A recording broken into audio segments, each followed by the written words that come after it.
מה זה דבר מת? אדם, רעיון. מה זה אדם או רעיון שמת, ומה זה אדם או רעיון שחי? אומר הרבי, דבר שמפסיק להתפתח, סימן שהדבר מת. דבר שממשיך להתפתח ולצמוח, חי. ולכן הרבנית חיה מושקה, כותב הרבי, מכיוון שהמעשים שלה ממשיכים להתפתח ולצמוח, אז זה מראה שצדיקים במיתתן קרויים חיים. למה? כי הם באמת ממשיכים לחיות. אז יש שחיים במצב צבירה אחד, יש שמשנים מצב צבירה, אבל האדם חי. מי זה האדם? הנפש שלו. מתי אני רואה שהנפש אפקטיבית? כאשר אני רואה שהבן אדם בעצמו, הרעיונות שלו, מה שהוא מאמין בו, המעשים שלו, ממשיכים להתפתח. אז מה המעשים של הרבנית חיה מושקה ששייכים אלינו, שרואים, כפי שהרבי מעיד, שממשיכים להתפתח ולצמוח? בזכותה הרבי יכל לעשות את הדברים האלה. כן, אבל הרבי אומר גם אחרי הפטירה שלה. כל השליחויות של נשות חב"ד. השלוחים. אז אני רוצה קצת להיכנס לפרטים. אתם יודעים, אלוקים נמצא בפרטים הקטנים, אז בואו ננסה להיכנס לפרטים. הרבי בעצמו, בשיחה הידועה של כ"ב שבט תשנ"ב, הרבי אומר שהרבנית חיה מושקה, יש בשם שלה כידוע חיה, חיה מלשון חיים. אז זה החיים שאנחנו בזכותם נמצאים בעולם הזה הגשמי, זה נקרא בשפת החסידות אור פנימי, אור שנכנס לתוך הגוף ומחיה את הגוף. ויש מושקה, מה זה מושקה? בוסם, בסמים. לפי כמה דעות זה מור, אחד מסממני הקטורת. מה יש בבוסם? האם אפשר לאכול בוסם? יש פה מישהי שאוכלת בוסם? ארוחת בוקר, ערב, צהריים, קינוח, משהו? עדיין לא. נכון? דברים מתפתחים היום, אבל עדיין לא. אז למה אנשים מתבשמים? למה האדם קונה בוסם? והיום לקנות בוסם יש במחירים, אני לא מומחה בזה, אבל אתה רואה שאנשים מוציאים הון עתק על בשמים. מה יש כל כך מיוחד בבוסם? אומרת החסידות, בוסם זה ריח. מה הריח עושה לבן אדם? על פי ההלכה, מתי צריכים להריח דברים טובים? על פי ההלכה מוצאי שבת צריך להריח בסמים. למה? אומרת ההלכה, בשבת יש לנו נשמה יתרה שנכנסת. מוצאי שבת היא מסתלקת, ואז הבן אדם נכנס לאיזה מצב נפשי של עגמת נפש, חסר לו מהחיות. איך אומרים? לכל שבת יש? מוצאי שבת. מה זה אומר בלקסיקון שלנו? שאחרי כל אירוע וחגיגה יש אחרי זה תג מחיר. מוצאי שבת, הנשמה, חלק מהנשמה יוצאת, הנשמה יתרה. אז צריך להרגיע את הנפש, להשיב את הנפש, ככה הלשון של ההלכה, לכן צריך להריח בסמים. יוצא מכך שבוסם, ריח, הוא לא מוסיף לי באהבות המזון שהגוף צריך. לא ויטמינים, לא מינרלים. אז מה הוא מוסיף? למערכת החיסון הכללית גם לא. אז מה כן? בעקיפין כן. הוא גורם לנו להתרומם, ליהנות ממשהו שהוא לא מוחשי, הוא גם לא נהפך להיות פנימי, אבל הוא מחזק את הנפש. אם הנפש חזקה, אז גם מערכת החיסון מתחזקת, וזה מוכח היום מדעית. חלק הכי ניכר מהמחלות הן מחלות פסיכוסומטיות. זאת אומרת, ברגע שגוף ונפש הם מחוברים, אז אם הנפש הוא לא משהו, הגוף אומרת שלא. שזה אומר שהריח מושקה, הריח, מה הוא נועד? הוא נועד לתת לי משהו שעל פניו אני יכול להסתדר בלעדיו. ריח? אני לא חייב ריח. אוכל? אני חייב. מים? אני חייב. חמצן? אני חייב. ריח? אפשר להסתדר בלי ריח. אבל ריח עושה לך נעים. ומה שעושה לך נעים לפעמים הוא יותר משמעותי ממה שאתה חייב לקיום שלך. איפה רואים את זה? היה איש מקצוע יהודי מאוד מפורסם בעולם, בפרט אחד מהמחקרים שלו הכי מפורסמים בעולם. היהודי הזה היה יהודי הונגרי, שאחרי זה עבד בווינה. הוא התעסק בחינוך, היה מטפל כמדומני. אחרי זה ב-1939 למניינם, הוא עשה הגירה מווינה, ברח כמו שאומרים ברגע הנכון, לארצות הברית. רגע לפני שהימח שמו וזכרו כבש את כל אירופה. הגיע לארצות הברית, הוא הגיע לבית יתומים, שם היו תינוקות שאין להם הורים, ודאי שלא אימא, לא יודע מה עם האבא, אבל לא הייתה אימא. בית יתומים עם תינוקות, והוא טיפל בהם. והוא עשה קבוצת מחקר, לקח קבוצה גדולה של תינוקות, ונתנו להם את הטיפול הכי מיטבי שיש. אוכל, שינה, עטפו אותם בכל מה שצריך לקיום. מה לא הייתה להם? אמא. שזה אומר שיש משהו שהוא דמוי אמא, שזה מטפלת. הביאו מטפלת אחת לכל קבוצה של 12 ילדים. במילים אחרות את לא מקבלת יחס אישי. מה שאת צריכה את מקבלת בטופ שבטופ, אבל יחס אמאי, חום, אהבה, תשומת לב, זה לא קיים. 37% מהתינוקות הללו מתו ללא שום סיבה רפואית. 37% מהקבוצה הזו, תינוקות קטנטנים.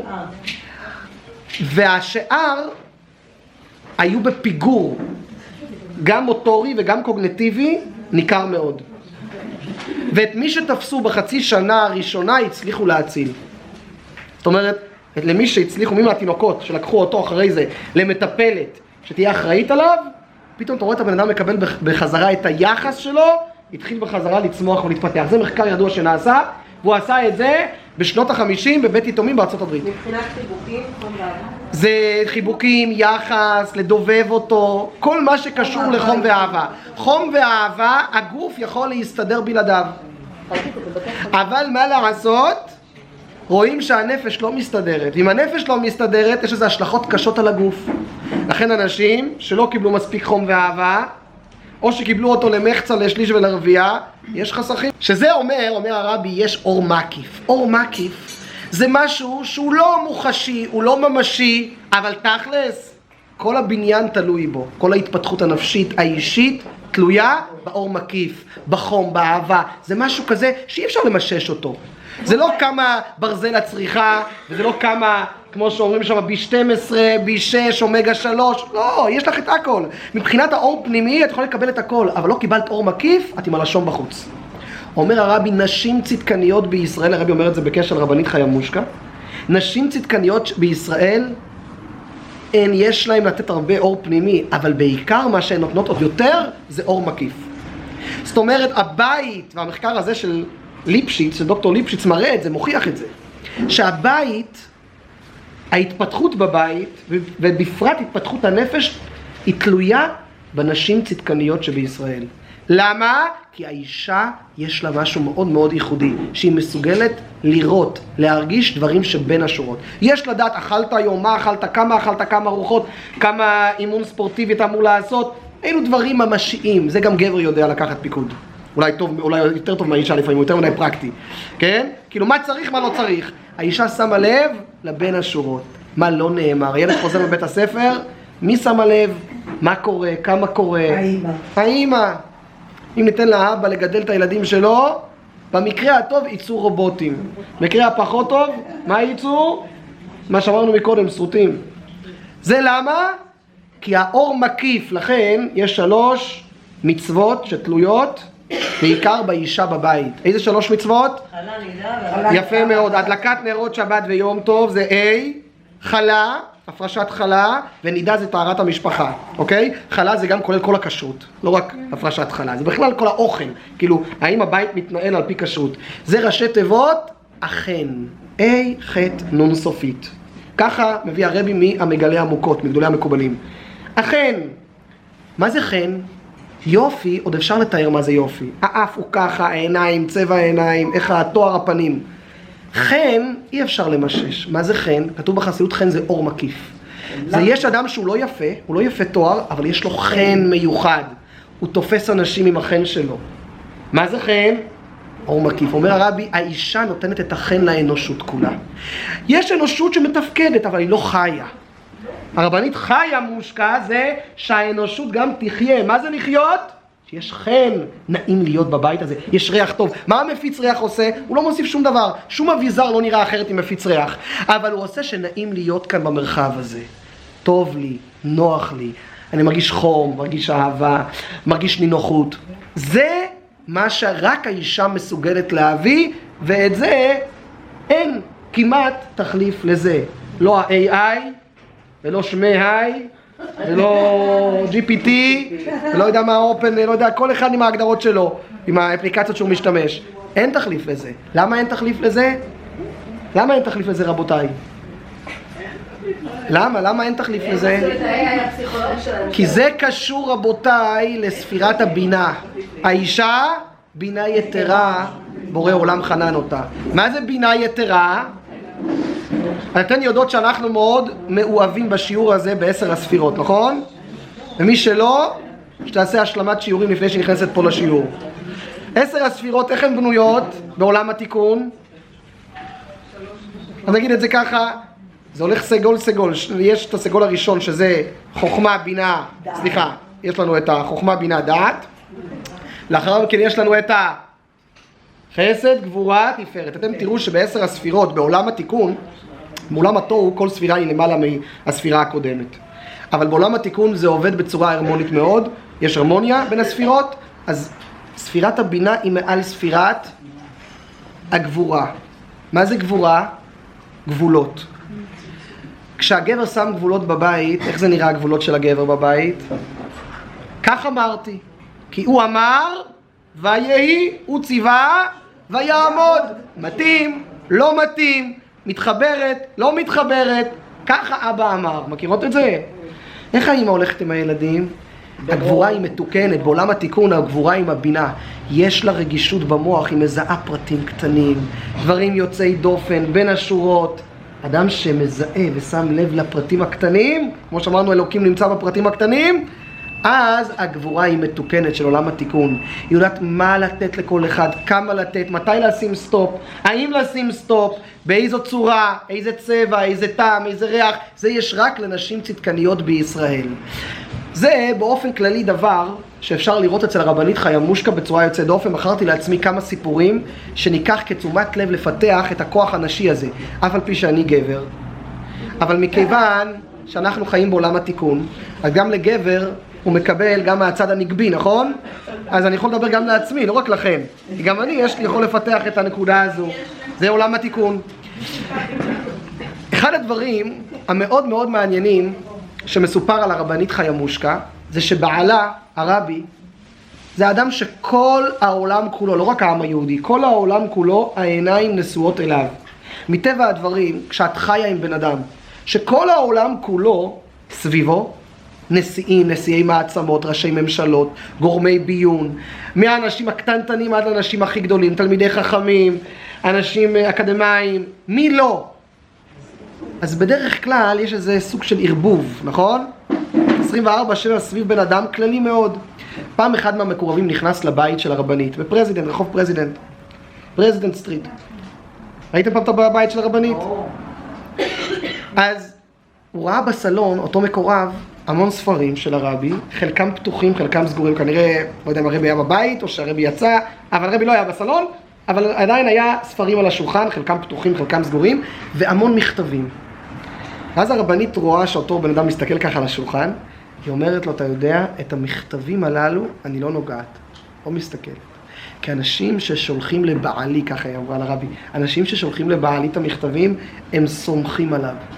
הם סומכים שרק הוא רואה אותם, אז אני לא נוגעת בהם. זו שימת לב למה שנקרא בשפה שלנו אנושיות. יש דברים שלא כתוב שחור לבן, מותר או אסור. יש אנשים, למה אסור? מה, כתוב שאסור בהלכה? לא, לא כתוב בהלכה שאסור. אבל למה את לא יודעת לפתח קצת מנשלחקייט אומרים ביידיש, קצת אנושיות, טיפה. לא רק מה שכתוב מותר אסור זה מה עושים. האדם צריך לפתח שימת לב פנימית, רגישות לאחרים. גם דברים שמותר, מה אסור לי לשאול את השאלה הזו? מה שאלתי אותך? אפשר לחשוב. מה קרה? אסור כבר לדבר כאן. רוסיה הסובייטית, מכירות את זה? אדם אנושי יודע שהוא רואה שהבעל או הבעל רואה על האישה, מישהו חזר מוטש, אל תכביד עליו את המציאות.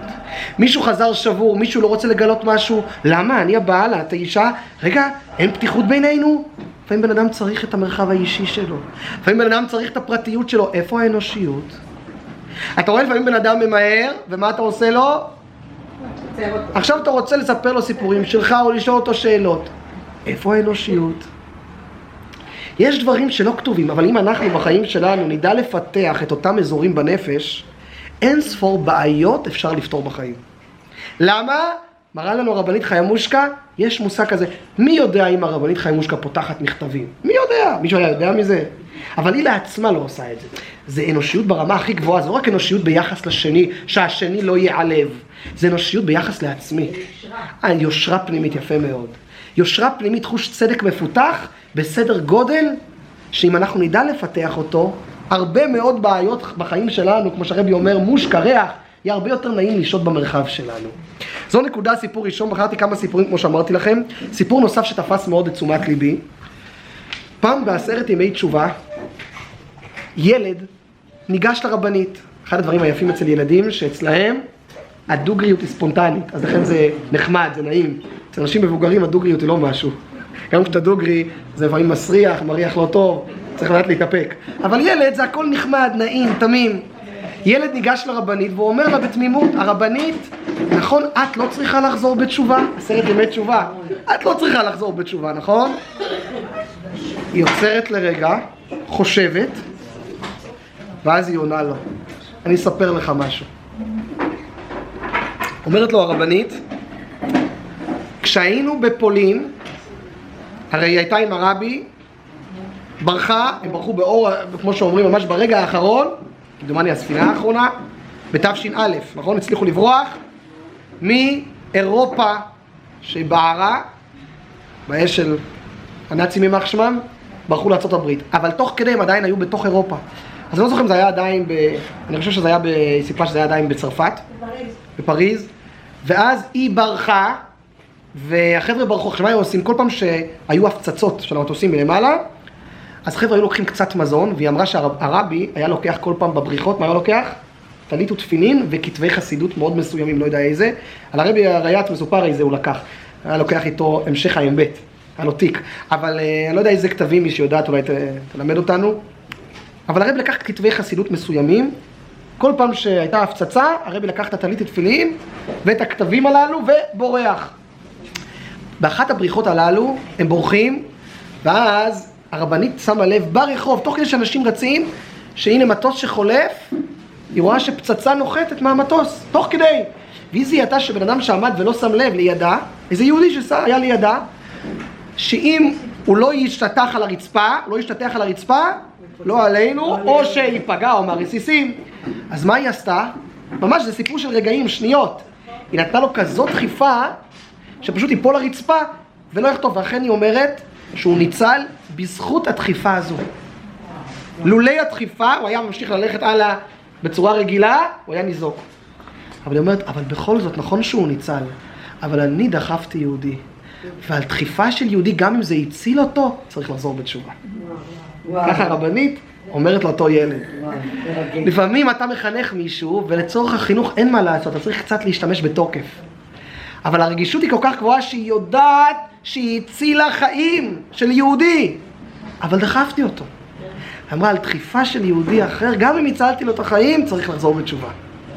זה מלמד אותנו איזו רגישות, באיזה סדר גודל. ראית, הצלת את החיים, אדם אחר היה אומר, אני דורש ממך, כל שנה תשלח לי משלוח מנות כזה, וביום ההולדת שלי מתנה כזאת, וכל החיים תהיה באיזה מקום של הכרת תודה, הצלתי לך את החיים. והיא מסתכלת מהכיוון הכי, זה שהצלת את החיים זה פשיטה, מה זאת אומרת? אבל זה שהיה לך עגמת נפש לזמן מה? הרבי פעם אחת, באחת השיחות, בהקשר אחר, הרבי הזכיר שהגמרא אומרת שאדם שגוזל צריך להחזיר את הגזל. גזלת משהו, תחזיר את הגזל. אז הגמרא אומרת, יש גזל שרוב האנשים בינינו אפילו לא מודעים שהם גזלו משהו. גזל שינה. שינה, דעת. לא, אם אתה אנושי ברמה המינימלית, אתה יודע את זה. דעת. הגמרא אומרת שאם בן אדם אמר לך בוקר טוב, ולא ענית לו בחזרה, לדוגמה, ערב טוב, בוקר טוב, גזלת אותו. האדם רצה תשומת לב, ולא נתת לו תשומת לב שהוא ביקש ממך. גזלת לו, זה גזל. הרבי פעם דיבר בשיחה שצריך לחזור בתשובה גם על זה. האדם צריך לעשות חשבון נפש עם עצמו, גם על תשומת לב. אני לא אומר עכשיו להיות אובססיבי, כן?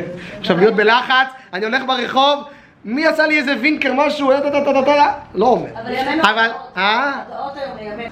הרבנית חיימושקה זאת דוגמה קלאסית פעם שאלו אותה למה את לא מגיעה לאירועים של חב"ד, הרבה שאלו אותה את זה, זאת אומרת כמה וכמה, אבל אחת התשובות שהיא נתנה, היא אמרה, אין לי צורך בכבוד.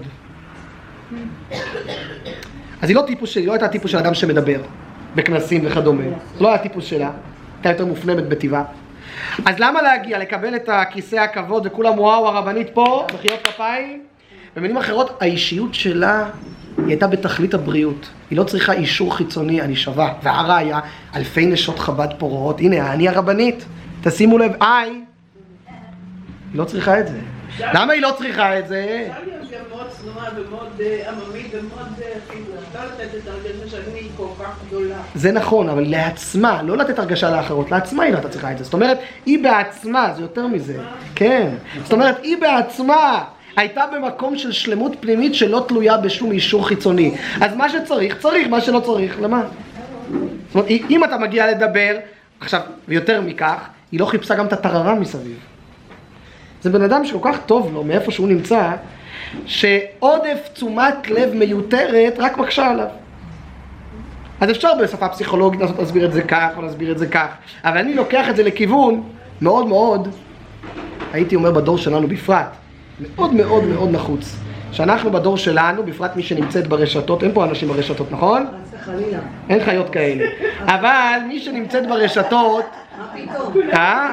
אני לא מדבר על רשתות חברתיות, אני מדבר על סופרמרקט, ברקול, יש, חסד, אושרד, משהו כזה. אבל עכשיו אני מתכוון על מה שהתכוונתי באמת, על רשתות חברתיות. החבר'ה פה מהונגריה, לקחו אותי יותר מדי ברצינות. אם אני רגע חוזר לענייננו, הדור שלנו הוא דור שחלק ניכר מהתשומת לב שלו, זו תשומת לב חיצונית. הכוונה היא, הבן אדם לא מרגיש שהוא שווה אם לא רואים שאני שווה. אם אין לי אישור מהסביבה שאני שווה, שזה אומר. האדם הוא מדיני, בשפת הרמב"ם, כמו שאת אומרת, האדם הוא חברתי, זו שפה של הרמב"ם. האדם החברתי צריך חברה, אבל למה הוא צריך חברה? אם החברה שהוא צריך זה בשביל לאשר את קיומו, אז הוא במקום בעייתי. אם הוא תלוי. ואם החברה, מה זה? אם הוא תלוי בזה, ולהיות מופרש מהעולם. לא אומר להיות מופרש מהעולם. עם עצמי, כי לא, אני רוצה להגיד שהבן אדם לא צריך להיות ואסור לו להיות, אל תפרוש מן הציבור, זה גם סגולה, זה לא רק לחברה. זאת אומרת, זה בריא בהרבה מובנים, אבל מבחינת הערך העצמי שלי, אני חייב להיות במקום שהערך העצמי שלי הוא לא מותנה, הוא לא תלוי בחברה. והדור שלנו הוא מאופיין בערך עצמי שתלוי בחברה. אוקיי? הדברים הם די פשוטים, כי אם את לא רואה את זה במודעות, כי יכול להיות שמודעות אין את זה, אז זה תיבת נוח, תצאי החוצה לרמת גן, אפילו בואכה בני ברק, זה קיים. אוקיי? ולכן אצל הרבנית אנחנו רואים את זה בצורה מאוד מאוד מובהקת, את המקום הזה, שמצד אחד פעם הגיע אליה אחד מהשלוחים.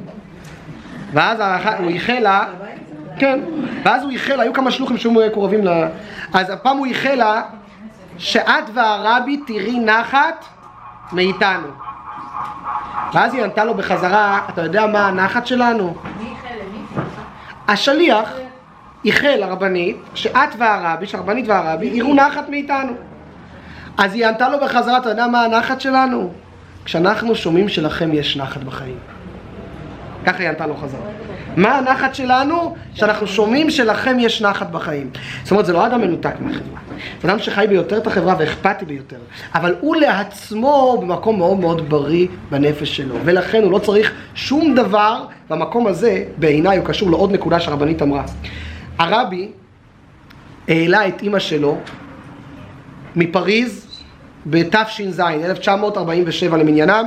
אמא שלו הגיעה מרוסיה, ברחה מרוסיה, הבריחו אותה מרוסיה יותר נכון, והרבי הגיע מארצות הברית במיוחד לפריז להביא את אמא שלו לחיות לידו, כי בעלה כבר בגן עדן, ילד נוסף בגן עדן, נשארו לה שני ילדים, אחד גר בארץ, קראו לו לייבל, והרבי.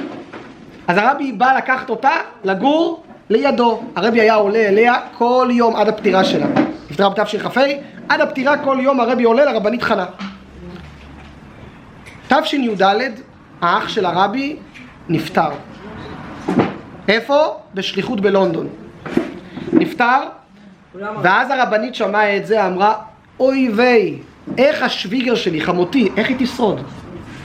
חמותי זה אימא של הרבי, היא כבר איבדה בעל ברוסיה, הרוסים הסובייטים הוציאו לו את הנשמה עם פינצטה עד שנפטר ממש בייסורים.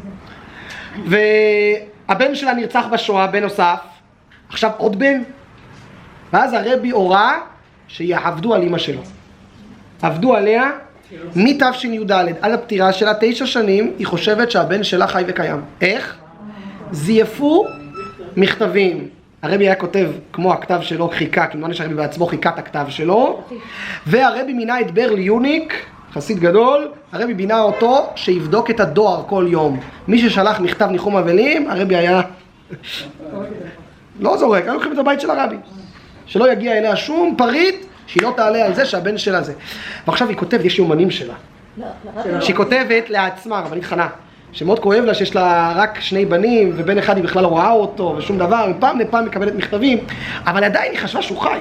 זה לא היה כמו היום שאתה שולח שיחת וידאו, הנה הבן, זה הנס שלא היה את זה, ככה היא לא ידעה בדיוק מה קורה, וככה הרבי שמר על זה. אבל אחד הפעמים היה צריך לעשות איזו פעולה כזו שהרבנית הייתה צריכה לעשות איזו פעולה מסוימת, לעבוד על אמא שלו, של הרבי, על חמותה, שהיא לא תדע. אז הרבנית אמרה לעצמה, קשה לי מאוד, כי כל החיים שלי אני רגילה רק לדבר אמת. קשה לי מאוד לעשות פעולה כזו. ראו עליה מלחמה, ממש משהו יוצא דופן באישיות שלה, שהיא עכשיו צריכה לעשות פה איזו פעולה, יש לזה סיבה טובה, כן? כי רוצים לשמור על הבריאות של חמותה, שהיא אישה מלומדת איסורים. אבל עצם זה אתה רואה בן אדם שמלומד במידת האמת, ואני מקשר את זה עם הנקודה הזו שהיא הייתה בריאה בנפש, לא הייתה צריכה את האישור החיצוני. כי אדם שמחובר לאמת, החל מהאמת הכי בסיסית, מהי האמת הכי בסיסית ביקום? עכשיו התחלנו את הרמב"ם, יש פה חבר'ה ששמעו על הרמב"ם? עכשיו התחלנו ללמוד רמב"ם שוב פעם. אז הרמב"ם, אתמול בשבת התחלנו את הפרק הראשון, התחלנו את ההקדמה לפני זה, אבל את הפרק הראשון התחלנו. הרמב"ם מלמד אותנו בפרק הראשון, בהלכות יסודי התורה, אומר לנו הרמב"ם מיהו האמת האבסולוטית ביקום. התורה. מהי אמת רבותיי? מי יכולה להגדיר לי מהו או מהי אמת? התורה. תגדירי לי בשפה אנושית מהי ההגדרה לאמת. התורה שהיא נכונה, נצחיות. אמת אומרת החסידות זה דבר שהוא לא תלוי בדבר אחר, הוא מוחלט ועומד מכוח עצמו. דבר שתלוי בגורם אחר, סימן שהוא לא אמת מוחלטת.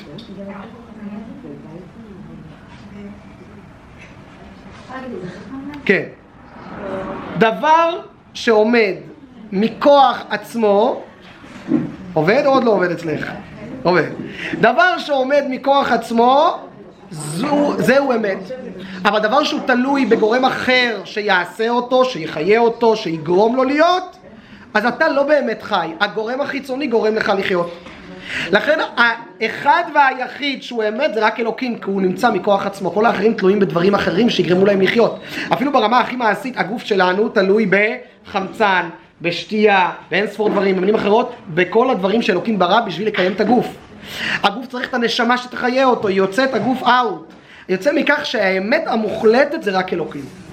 הבריאות האמיתית זה רק בריאות כזו שהיא תלויה באמת מוחלטת, שאתה יכול לעמוד מכוח עצמך, לא כי אתה בעצמך אלוקים, אלא כי אתה קשור אל אלוקים. ככל שבן אדם הקשר שלו לאלוקים הוא מהותי פנימי יותר, ככה הוא מגלה שהוא פחות תלוי במשתנים חיצוניים.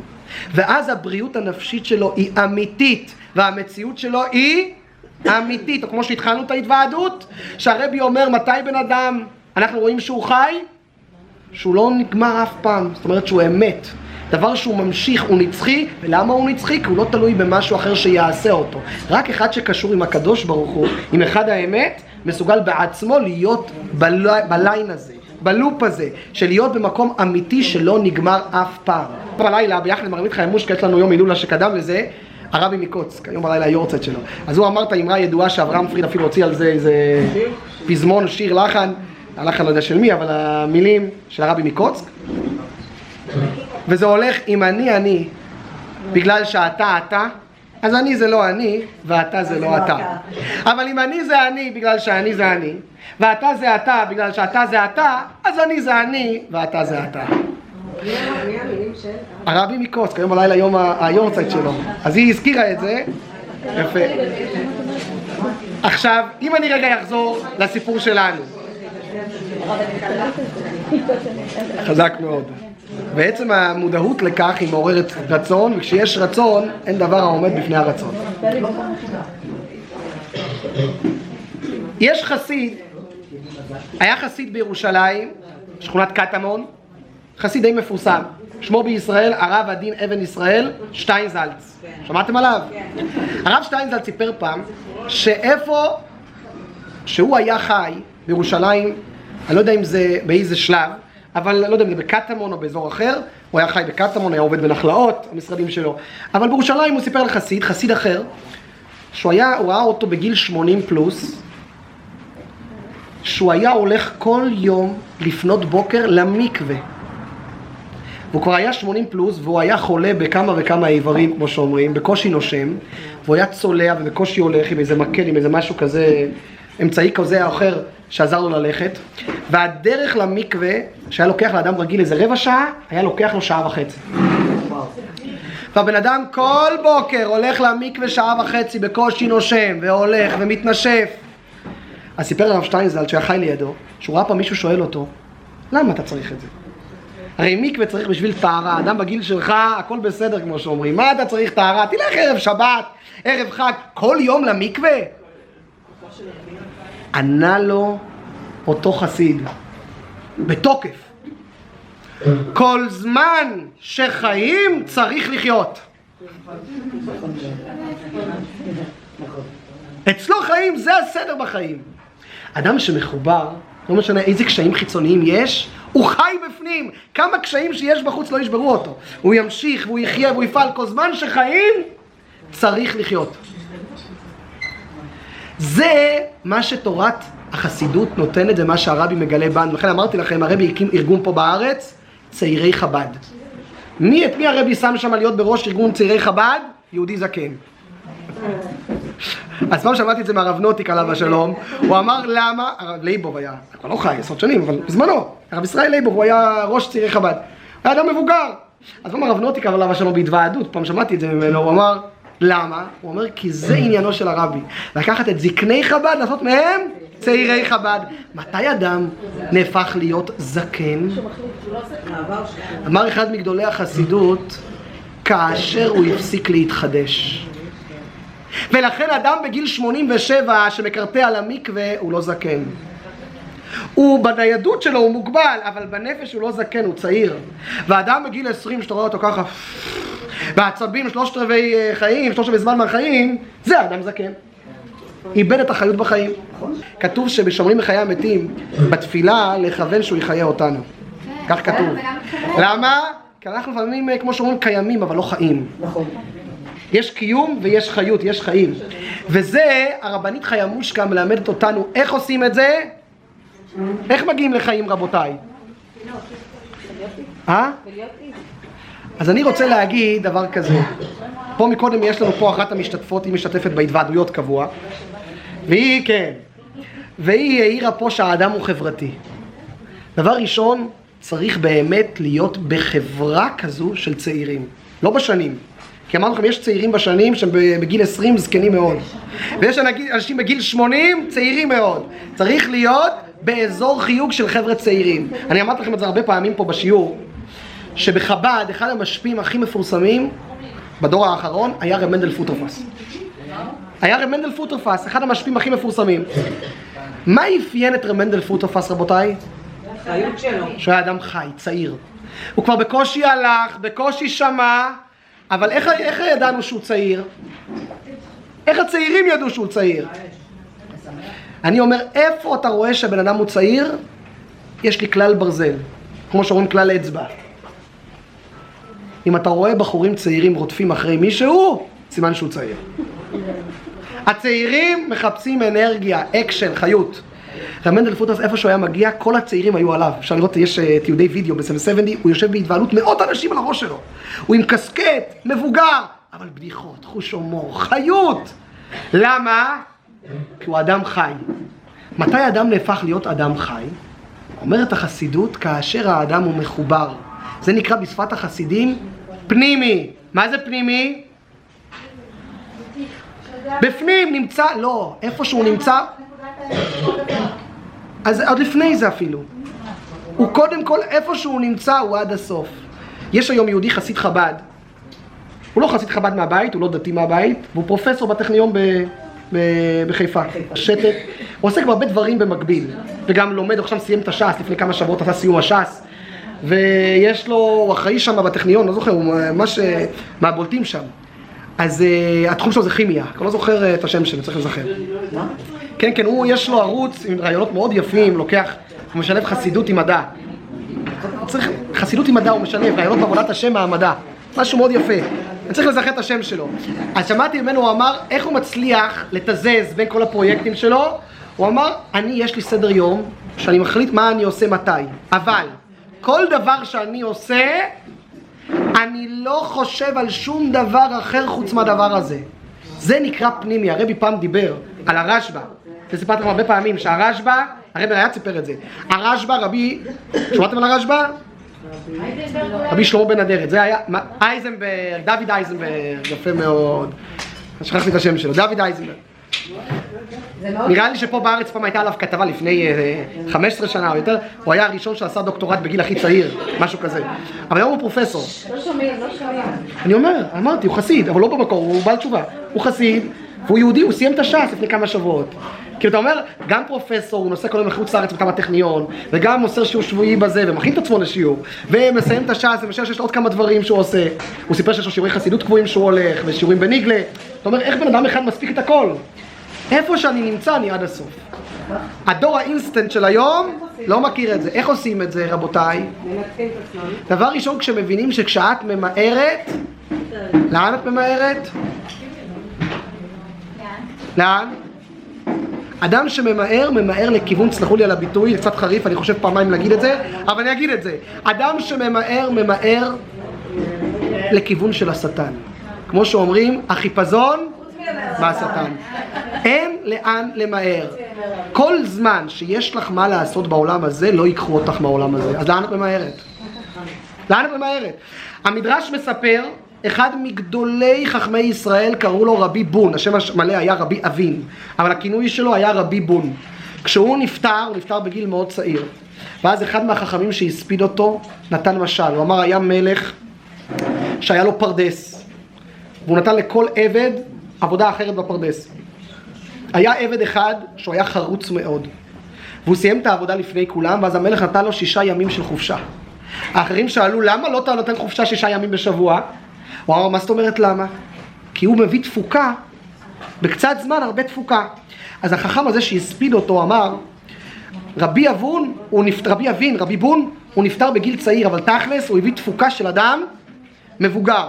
ואז הרבי אומר על זה, הרבי אומר, תכלס בן אדם לא הולך מהעולם הזה לפני שהוא עשה את התפקיד שלו. ולכן לאן אתם ממהרים? אין מה למהר. מה ששלך יישאר שלך. אני לא אומר להיות עצל, חלילה, אבל יש הבדל גדול בין פזיזות לזריזות. השלה הקדוש כותב שיש לו צוואה מאבא שלו. צוואה הכוונה היא ציווי, לא צוואה של מוות, אלא ציווי. יש לו צוואה מאבא שלו, שאם אתה רואה מציעים לך משהו, אומרים לך תחליט הרגע או בכלל לא. הוא אומר אפילו אם זו מצווה הכי גדולה, לא מדבר על מצווה שאתה מחויב, למשל שבת, תפילין וכדומה. מצווה שאתה לא מחויב. אומרים לך, אבל זה מצווה לעשות את זה. הוא אומר, אל תרוץ, תחכה. למה? הוא אומר, כי הכלל הוא שב ואל תעשה, עדיף אם אתה מתלבט. אל תרוץ. הוא אומר, אבל אנחנו יודעים זריזים מקדימים למצוות. איפה יודעים שזריזים מקדימים למצוות? מי לומדים את זה? מאברהם אבינו. הוא אומר, זה בתנאי שבורא עולם בעצמו הגיע אליך ואמר, פרופסור פוירשטיין, אחד מהדברים שהוא הלך למצבי קצה, שהוא לקח ילדים עם תסמונת דאון ועמל קשות לשכלל ולעבוד על ההתפתחות שלהם, ההתפתחות הקוגניטיבית שלהם והמוטורית שלהם. לא, אני אומר דווקא שזה היה עיקר עניינו. ראיתי את זה בספר שלו לבד, שהוא כותב כי בגלל שפקפקו באמונה שלו, במה שהוא מאמין שאפשר לפתח כל אחד, אז הוא בחר לקחת בעיקר את מצבי קצה כמו תסמונת דאון. היה לו נכד אחרי זה, שהוא היה כזה, תסמונת דאון אלחנן, הבן של הבן שלו. יפה. והוא, הסבא לקח אותו לפרויקט אישי, בגיל שנה הוא כבר היה לו 100 מינים באוצר המינים שלו. אז פרופסור פוירשטיין אמר, אחד הדברים שהרבי אמר לו ביחידות, זה שהנשמה היא לא כרומוזומים.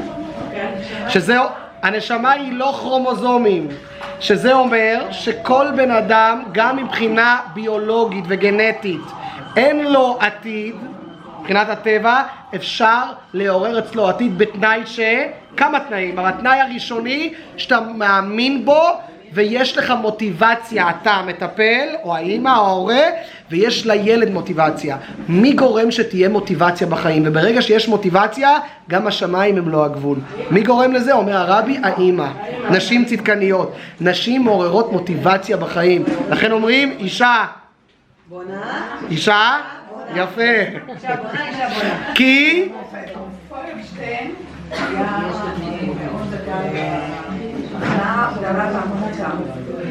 בספר שלו הוא לא כותב את זה, אבל אולי במהות, כן.